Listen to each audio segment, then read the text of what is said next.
Usai diresmikan 7 bulan lalu, pasar ikan bersih yang dibangun dengan dana miliaran rupiah dari Kementerian Kelautan dan Perikanan sampai saat ini belum ditempati pedagang, sehingga membuat kondisi bangunan rusak dan tidak terawat.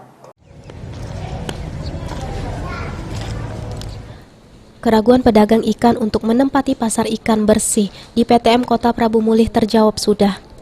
Hingga saat ini relokasi pedagang khususnya penjual ikan dari Jalan Profesor M. Yamin tidak kunjung terrealisasi.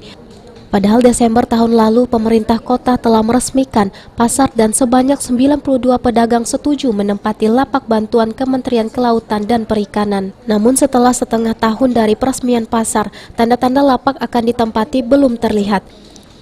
Dari pantauan tim liputan PAL TV, kondisi fasilitas PIB mulai rusak, seperti tempat penampungan ikan karatan, serta lantai yang tidak terawat.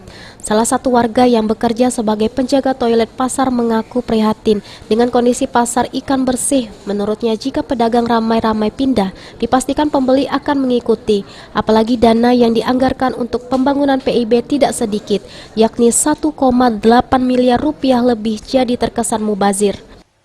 Pasar ini kan sudah diresmikan.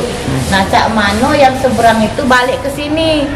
Kan tadinya kan itu seberang tuh kontak sini kalau oleh corona lagi tadi balik ke Jalan Lingkar. Sudahlah tidak ada lagi corona, tolong bantu kami masyarakat ini yang kompak-kompak yang kasihan sayuran indah laku, yang seberang itu balik ke sini Mempacak. Itu yang aku pinta masyarakat sini. Ini aktif ke Mempacak. Jadi sayang dananya gitu nih nak. Sebelumnya, pasar ikan bersih diresmikan oleh Wakil Wali Kota Prabu Mulih Adriansyah Fikri November 2021. Saat itu 92 pedagang yang sepakat menempati pasar telah diberi nomor lapak. Beni Firdaus, PAL TV.